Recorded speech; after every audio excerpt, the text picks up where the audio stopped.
Sylvie Bello, nous sommes ici dans un théâtre qui est aussi un lieu historique du Festival du Conte. Tout à fait. La première nuit du conte a eu lieu ici il y a déjà 20 ans. On avait eu des conteurs jusqu'aux petites heures du matin et du public pour écouter des histoires. Alors aujourd'hui, selon vous, quelle est la place du conte? Je crois que le conte, il continue à vivre, il prend toutes sortes de formes. Il y a toujours des des nouvelles personnes qui s'intéressent au conte. Donc, il y a toujours des nouveaux lieux qui se créent. Il y a des jeunes de la relève aussi qui prennent la parole.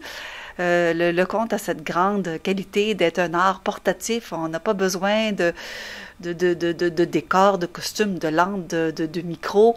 On a juste besoin d'une bonne histoire et d'une paire d'oreilles qui veut bien l'écouter. Et donc, c'est très démocratique.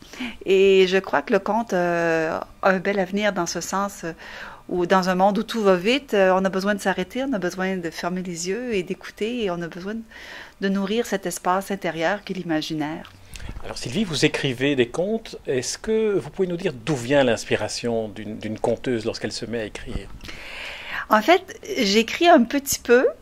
Et souvent, ce que je fais, c'est que je revisite des contes traditionnels. Comme je viens de sortir un petit livre qui s'appelle Grindel et le bouc de Noël.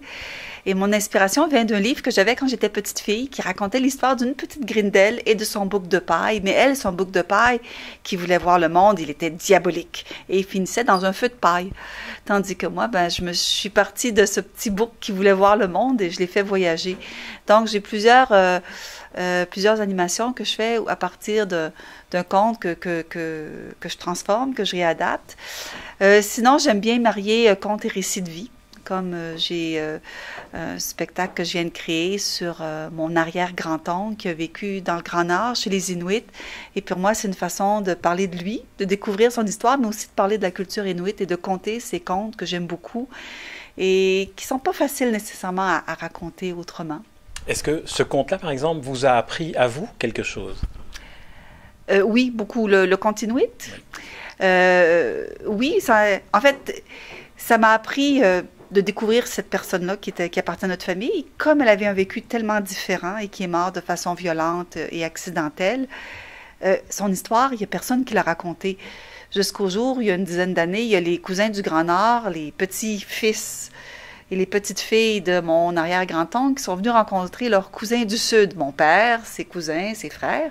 Et là, on a découvert une histoire de la partie de la famille qu'on ignorait complètement.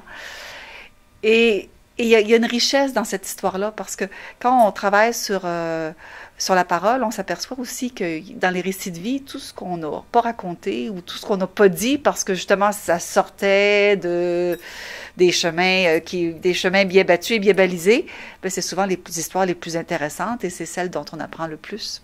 Merci Sylvie Bello. Plaisir.